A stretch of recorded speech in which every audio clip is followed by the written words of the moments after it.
Good morning. Welcome to Monday Morning with Tanny Reed Walker. This is a continuation of the suicide grief series that I've been doing for the last few weeks. We've already done Touchstone 1, 2, 3, 7, and 8. Thanks for letting me know you're watching, Prisma. If anybody else would like to let me know or has any comments or anything, please feel free to drop them in the comment box. You can also locate me at fcss.ca and through my email, which you can also access through fcss.ca. So we are going on today with Touchstone 4, and we are working through Dr. Alan Wolfelt's Touchstones. This is a really great book I recommend. The Wilderness of Suicide Grief, Finding Your Way, Dr. Alan Wolfelt. He is a very prolific author and has a wonderful center in Colorado, the Center for Grief and Life Transition and Loss. It's amazing down there, and he does lots of trainings and is super fantastic and believes in companioning people through their grief, and that you are your own expert in your grief, and helpers are just here to walk alongside you, not drag you through your journey, just be with you, offer extra ideas and support, and all guided by you. So you'll notice when I mentioned the touchstones that they were out of order, and I liked doing them out of order because grief isn't linear. We've been taught for a long time that we will go through stages, and once you finish a stage you will move on to the next stage, and that is not how human beings work. We go back and forth, and we feel this really intensely, and then that really intensely, and then this maybe not so intense, and so it's really a mishmash, and our brains learn different things at different times, and we feel different things at different times. So doing these out of order is really appropriate. And also with suicide, we often consider that an out of order death. We think that people are born and they grow and they get really old and then they die. And suicide really messes with that whole concept that we have in our brains about how death is supposed to work. So, here we go. Let's get started on Touchstone number 4. So this, as I was going through the chapter, is really, really, really big. So I'm going to divide it up into 2. And today we will work on the first 4 dimensions, because there's 8 potential dimensions of suicide grief according to Dr. Alan Wolfelt. So today we'll work on number 1, shock, numbness, denial, and disbelief. Number 2, disorganization, confusion, searching, and yearning. 3, anxiety, fear, and panic. 4, explosive emotions. And because we're going through these in a linear fashion does not mean you're going to experience these in a linear fashion. You can experience these in lots of different ways at different times, and some of these you may not even experience. It is your experience, and that is perfectly okay. So if you're thinking, why haven't I experienced whatever this is that we're talking about today? Please be kind to yourself and realize that you are a human, and all humans, even though we have lots of similarities, we also have a lot of differences. So we are exploring feelings of loss. And I'm actually going to read, he has a little section here at the very beginning. It's called A Survivor Speaks. And this is what the survivor said. As hard as it is to do, I have learned that I have to feel my grief to heal my grief. Part of me wanted to deny my feelings of loss and try to just put this behind me. It simply didn't work. The grief was so powerful and overwhelming that it demanded my attention. And I think that's very, very powerful thing to say, because a lot of people just want to rush through their grief. Obviously, when you're in the wilderness, you want to just rush through and figure out how to get out to safety again. But if you go rushing around trying to figure out just how to like straight line get out of there, you're going to miss out on a lot of the ways and you can get yourself in trouble. So it's really important to explore those feelings and realize that in those feelings you are your authentic self, and your authentic you is valid and important. So suicide grief causes disruption, as you know, in all the areas of your life. It just completely shakes the foundation that you're walking on, your values, your morals, your beliefs about people, about love, all of those things. And it can be really, really uncomfortable. Dr. Alan Wolfelt, when I first was introduced to him, well over a decade ago now, he had a quote that I thought was so amazing. And it was, "Darkness is the chair that light sits in." And that was really impactful to me, because it helped me realize that that darkness is important. Going through that darkness is important. And it supports the light in our life. And it helps us find the light. You will find the light. That is something that working through the feelings will do for you. So as overwhelming as all of these emotions are, it is kind of like your map to go through your journey of this wilderness. They will guide you as to what you need to do.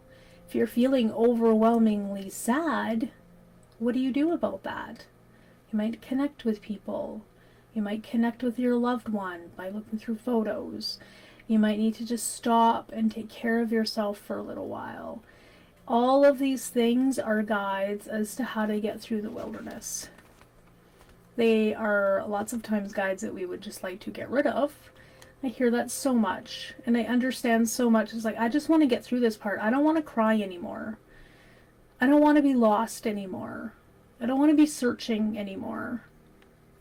I just don't want to feel like this anymore. And the way to get through that is to actually lean into those feelings. He has a statement in here where people say, what's the point of experiencing and expressing feelings if they don't change anything? Because they don't. Lots of times people are like, why? What's the point of this? And feelings are not punishments, they're information. They don't change what you're going through, but they have the capacity to change you and change your view of the world. So letting those out can help you see a little more clearly and change how you experience the world. If you're holding them in, you're just going to close the world off. And that is a really difficult way to live. So feelings aren't punishments. They are information. They're information about what you need and how you're going to get through this. He calls authentic mourning something called, this is a hard word, perturbation, which is the capacity to experience change and movement.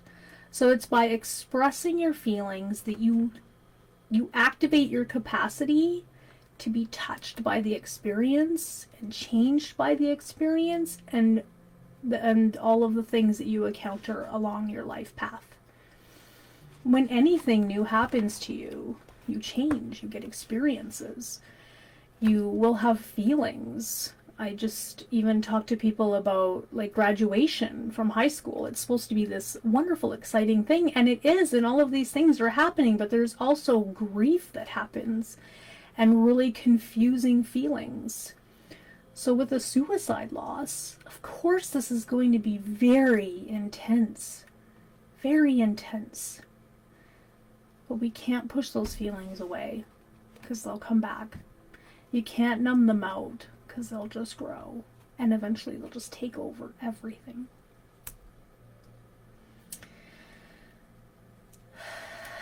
Feelings wait on being welcomed, not on time. We'll often hear, oh, time heals all wounds, don't worry about it within time, it won't bother you so much.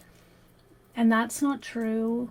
I've talked to so many people who 10, 15, 20, 30, even longer years later, it's starting to come out now.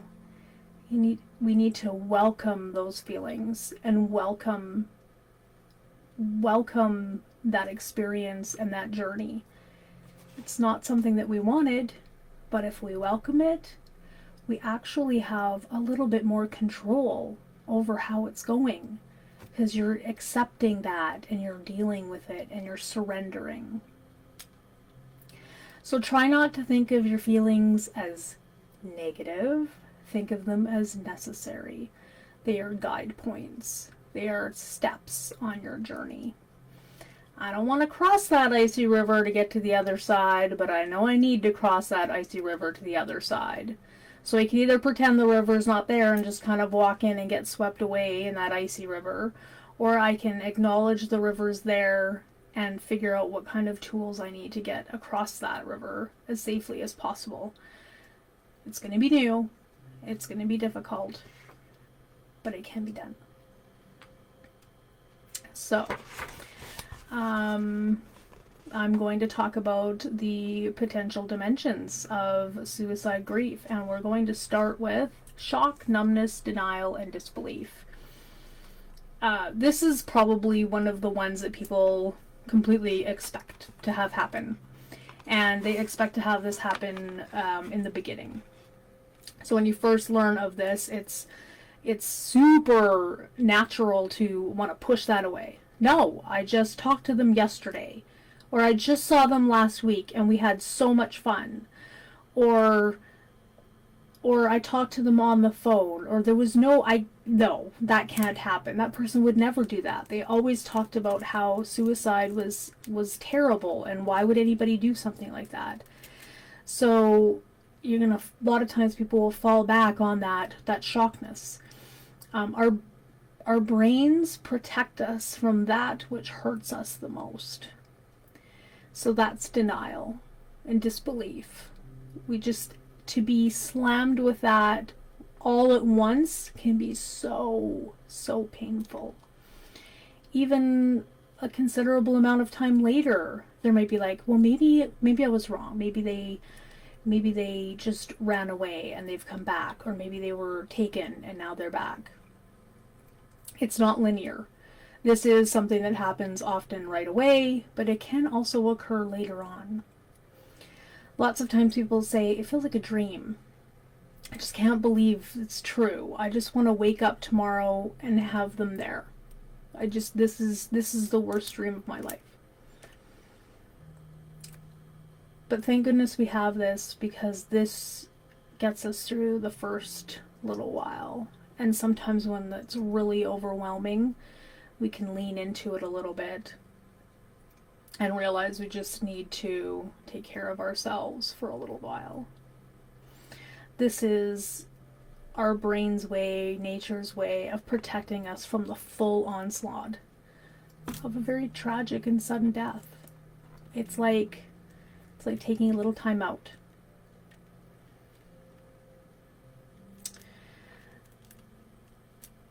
Sometimes with suicide death, it's more traumatic.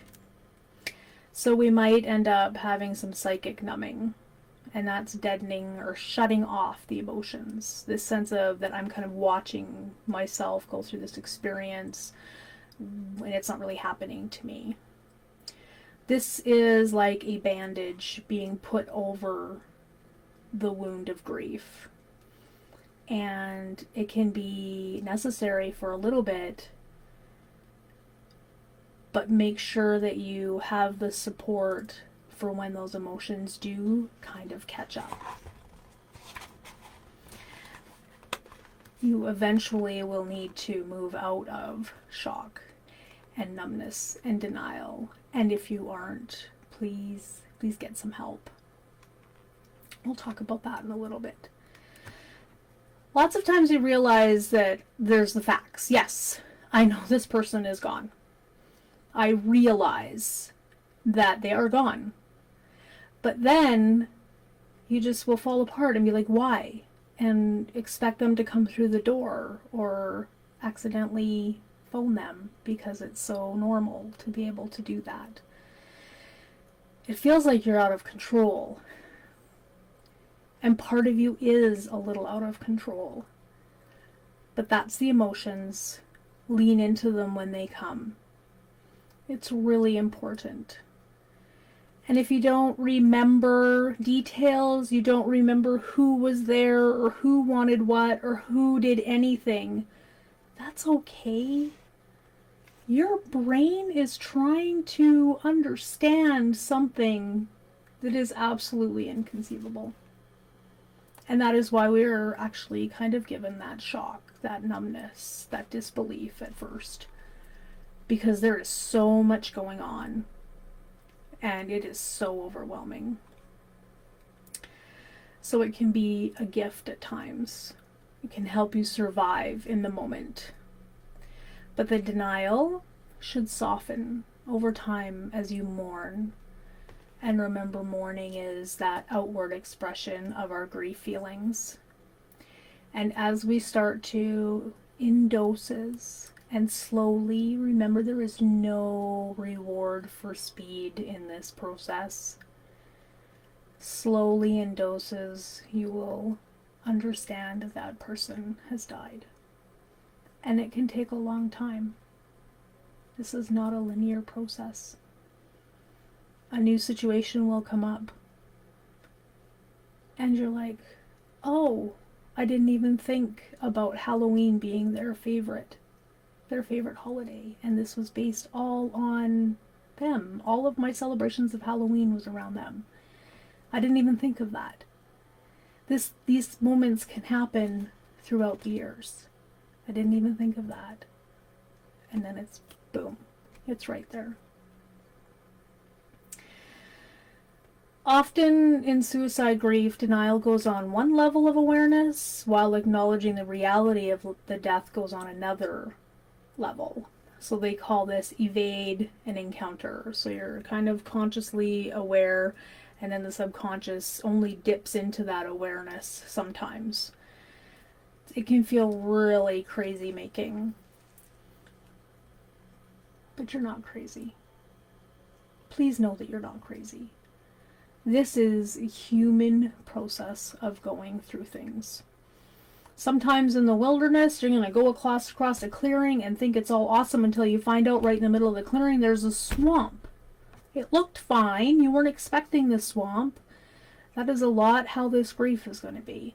Or you could look at this really thick forest and think, oh my gosh, that's going to be really intense and hard to get through, but the animals have created a path that's super safe for you to get through.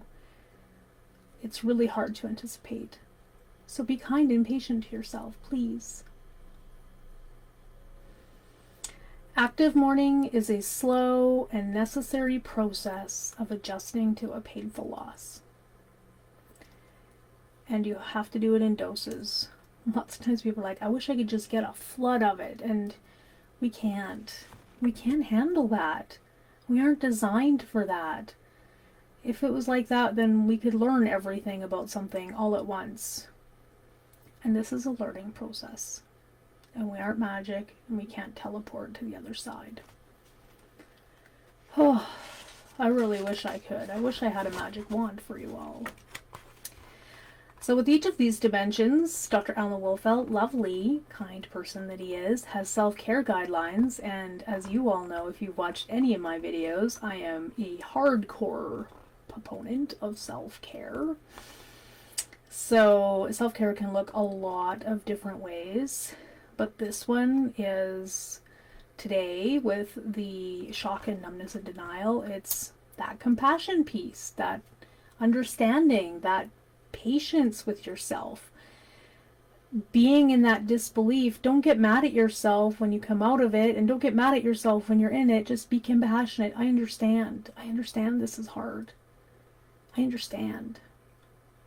And reach out to people who aren't going to force you to confront this loss. They're just going to be with you in your sadness. They're going to listen to your experience of the dreams that come in, the wishing they would walk through the door, that I accidentally called them today because I wanted to tell them something. All of those things. And I also talk about the 1/3, 1/3, and 1/3. 1/3 of people that will be damaging and detrimental to your journey through the wilderness. Sometimes these are even people you thought were totally going to be on your side. You thought they were going to be with you thick and thin. You've been with them during their times, and suddenly they disappear. And I'm so sorry about that. That's really painful. It's another loss that a lot of people don't talk about. There'll be another 1/3 that are just kind of, they just are just numb themselves. They're not really impacting in your life at all. You don't need to give them energy either. They'll probably be there after. But there's that 1/3. Hopefully you have that 1/3 that will show up and accept them and love them and appreciate them and let them hold you. Let them hold your heart. Let them be that space for you. And it will surprise you who it could be. You might have not heard from them for years, or you just thought they were kind of an acquaintance on the sideline. But they're that compassionate person who is there for you. And lean into them. But you're leaning into them. You're still going to work on expressing yourself and working on your mourning and getting those feelings out. Talking to them about your shock and disbelief. If anybody is trying to help you ignore or say, yeah, maybe they didn't die, maybe this isn't happening, maybe, those people aren't healthy for you either. So try to move away from them. And use the word suicide. Let's start to take away the shock and the stigma of the word suicide, because it might be screaming in your brain. So start to use it. Take away some of that negative power that it has, that pretense of saying, oh, they just passed away. Start to use the word. Give it less power, less meaning. Suicide is death. It just has a different name. Don't own that stigma that society is giving us. Please don't own it. The more we say it, the softer it's going to be and the less explosive. Dimension number 2. Disorganization, confusion, fusion, searching, and yearning.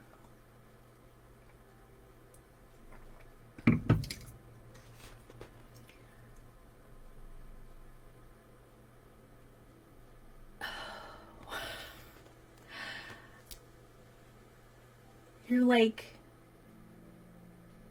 can't put things together. You left something somewhere, you thought, but it's not there. People are trying to talk to you about things and it's not computing. You're scanning everything and everyone in your world, looking for that person, looking for the answers, looking for the reason. And you're yearning. I just needed a minute more. I just needed to be able to say goodbye. I just needed to talk to them. I can't stay focused on anything. It's just one thing after another jumping around. I can't keep it together. It can feel so crazy making. Because when you're grieving, you have extra thoughts and experiences coming at you that aren't your everyday norm. We work in a window of everyday norm where we can learn things and things are going along just tickety-boo. And then a suicide loss is going to take that and turn it upside down. You may feel restless, agitated, impatient, and ongoing. Today, somebody may be okay in your world, and tomorrow, I can't believe they're so inconsiderate and mean. It's just going to be like a mess. And that's normal. Everyone is experiencing this loss. You are experiencing this loss. And it's unraveled. And you might not be able to complete tasks. You might not even be able to face that certain thing. And that's okay. That's okay. You aren't weird. It is a normal thing. And you might have been just clicking along for the last year and it's super great, and then all of a sudden an anniversary of something important shows up and you just can't go to work that day. You don't know what's going on with you. Why? But that day holds meaning to you. And so you might be really concerned. You may be searching for a sign or yearning for that person to be back. Sometimes there's something called anhedonia, and it's the ability to find joy in things that previously brought you joy. Don't be mad at yourself. Understand it's a feeling. It's a feeling, and it can pass. I lots of times hear people saying, I woke up from the fog today. It was amazing. And then the next week I'll talk to them and I'm like, I'm just right back in the thick of the fog. The fog will lift, the fog will come back, and eventually, hopefully, the days are a little bit more sunny. But it's all part of the journey. It's part of your journey. You may be experiencing a shift in perception. You might see people who look like the person who died by suicide. You may see behaviors that people are doing that are similar to the person who died by suicide. You're just going to see things differently.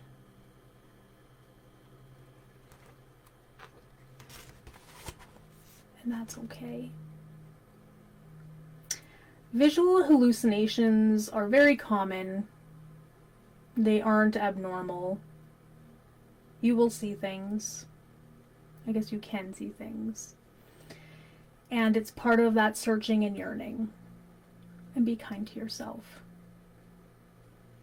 I often talk to people about spirituality and what they believe in when they see these images or hallucinations that come by, or the dreams. And I hope that you can find some comfort in them. And if they're scary or you're afraid, please reach out for some help. You can have some support. You don't have to do this alone. Of course, during this shock and confusion, you just might forget to eat. You might have difficulty sleeping. And if you might overeat, things will be disrupted. So again, try to have people around to help take care of you and help monitor that and get some help. and always be compassionate to yourself. So the stress of being a suicide survivor can affect all of the areas of your life. Physically, your body could feel exhausted. Emotionally, your feelings are intense and overwhelming. Cognitively, your mind has trouble concentrating and staying focused. Socially, relationships just require energy you just don't even have. And spiritually, you might question the meaning and purpose of life. It is not uncommon for me to hear from people who say, I just don't want to be here. Don't worry, I'm not going to kill myself, but I don't want to be here. Why am I left here? You aren't crazy. These thoughts are normal. If you do feel like you are going to harm yourself, be compassionate, be kind, and reach out for some help.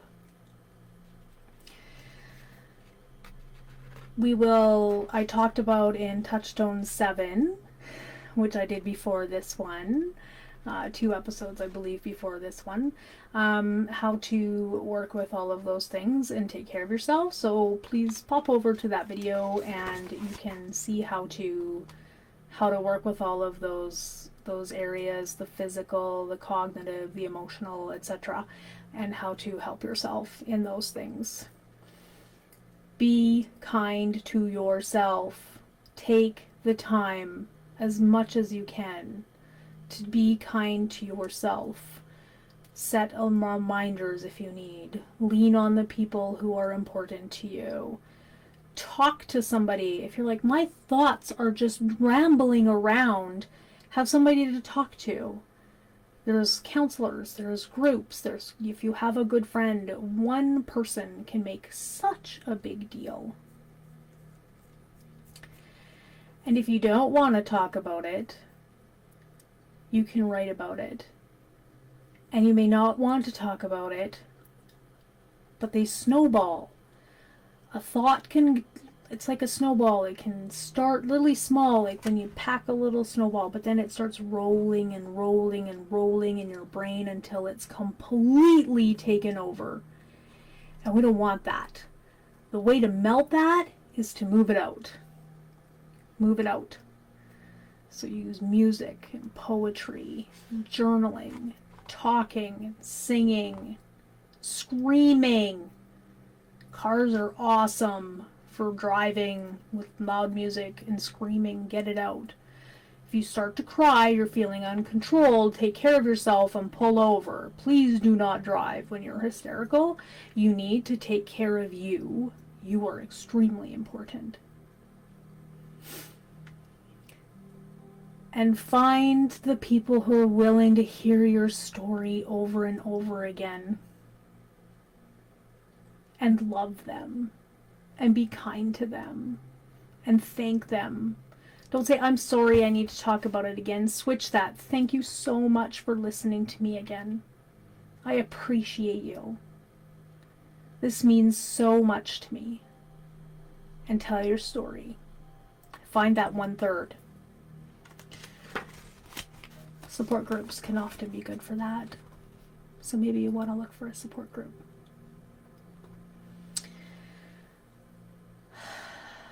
Suicide survivors sometimes unconsciously try to push away pain and confusion by moving to action too quickly. There's no reward for speed. Speed is not going to work. You are in untraveled terrain. You have a million new things to learn. I'm sorry. I know you didn't want to learn things this way. It got handed to you and you didn't want it. But you are going to have to lean into that and learn from it. And I'm sorry that's hard. Number 3, anxiety, fear, and panic.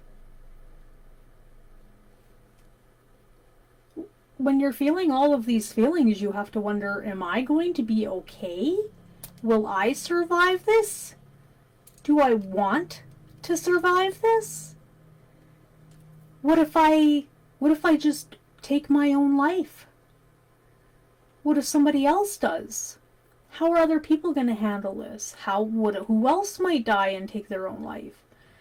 All of these questions are natural and normal to come in. Fear. This was unexpected. Suicide is often a very traumatic way of losing somebody. If you have intense fears of taking your own life, please get help. If you are very worried about the people in your life, again, please get help. Talk about that. Talk about that with somebody who is kind and compassionate and can help you. Work through it. You are worth it. You may think you're going crazy because of all of the emotions that are coming in. You may feel that you're torn apart. And you are torn apart. You have special needs. You need somebody and you need people to help support you with this. You are having a normal response to an abnormal life experience. Not everybody experiences this kind of loss. You may feel vulnerable and unsure. And that is absolutely something that makes sense to feel. Your finances may be disrupted. You suddenly have all of this government paperwork and things to deal with. That's hard. That's really hard. And it invokes fear because it's not something we're taught. And financial security is very important in this world. Your sleep may be disrupted because of fear. Anxiety, fear, and panic can very much be an experience of losing someone that you love.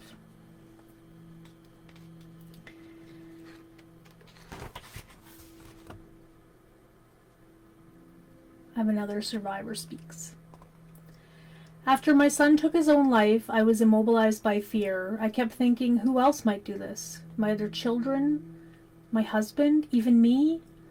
Thankfully, as I got support and openly mourned, these fears went away over time. You gotta move them out. You can't bury them. You can't pretend they don't exist. Move them out. You require support from understanding people around you. Not talking about these things is even more disruptive. You will find that you have courage in you that you didn't ever think that you had. Courage only occurs in a face of fear. I always say, you are so courageous. And people are like, I am so scared. I do not feel courageous. And courageous is not a feeling. It's a doing. It's a doing even when you're afraid. And you're watching this, so I have a feeling that you are courageous. Even if you're up to here in fear. So thank you for being courageous. Do the things that help you feel better, that are not toxic.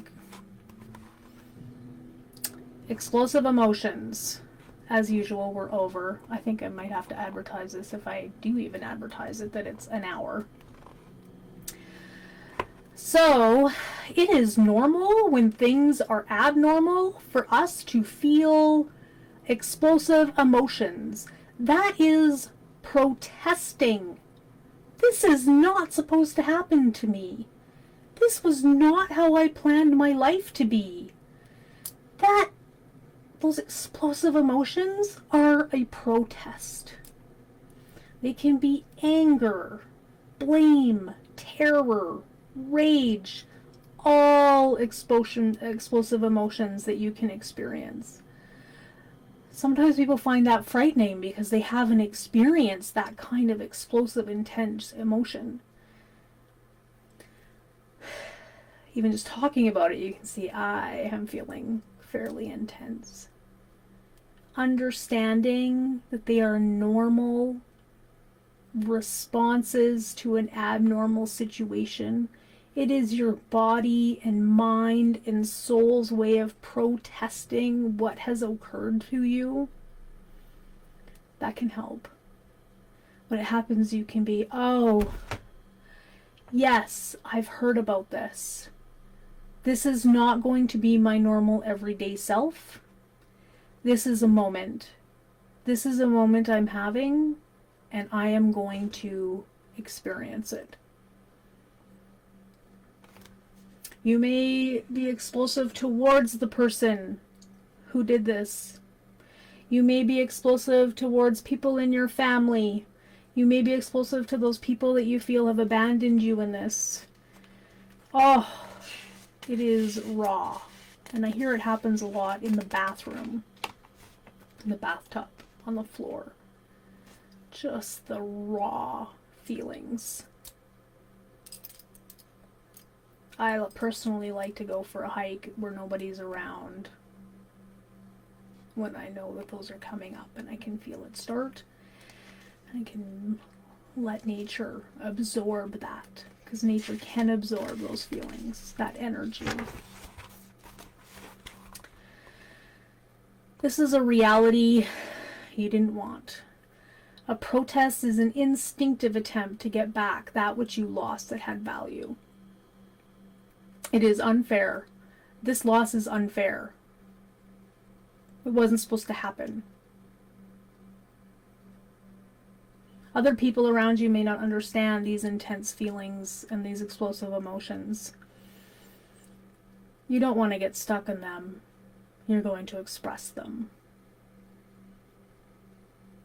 Sometimes the opposite of protest in the face of loss is over-isolation and withdraw from the world around you.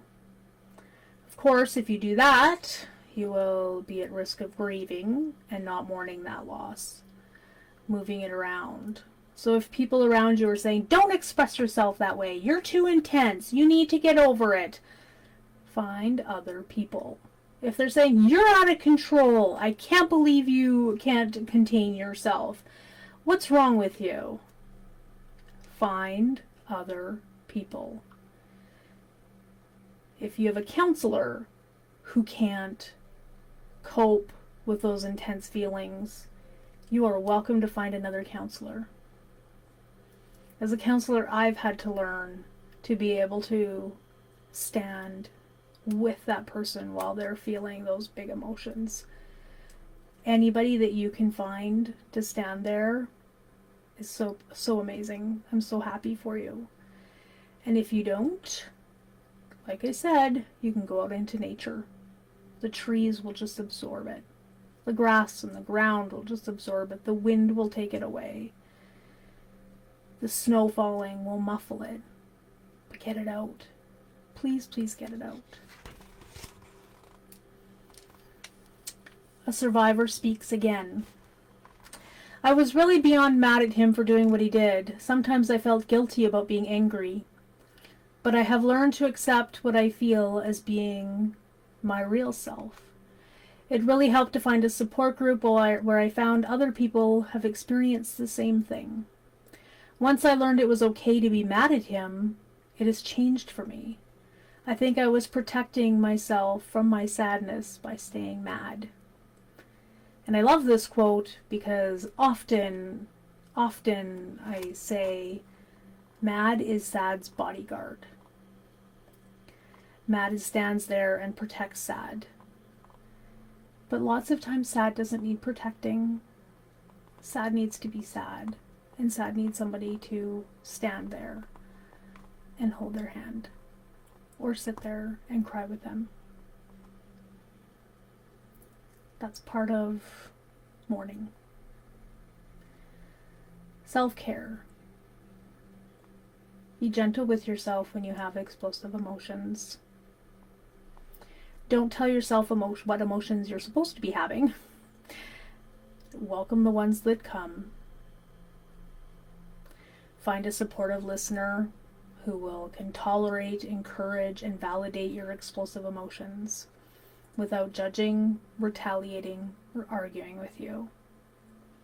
I have a friend that calls that a container friend, a person who can hold that container.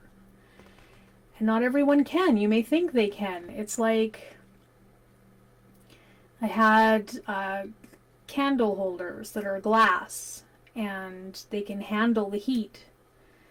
So sometimes I try other glass containers that aren't candle holders. They look the same, they're glass, they should be fine, but they can't handle the heat and they shatter and it makes a big mess and it's just everywhere. And then I get hurt when I'm trying to clean it up because I get cut by glass. And I think that's often a surprise for people. So it's looking for that container that can handle all of that intenseness. And like I said, if you can't find a person, sometimes nature can help with that, can handle that. And you want to be able to figure out how to do it without hurting other people and without hurting yourself. So some key principles to keep in mind is protest emotions are at times instinctive responses intended to spur you to constructive action. Why are you so explosive at this time? Are you mad at somebody in particular? Is it because you need to create a boundary and not be around them anymore? What's happening? What's happening for you? Protest emotions are sometimes a reaction to a sense of injustice, whether real or perceived. Suicide is an injustice to those who are left behind. Many of those, not everyone.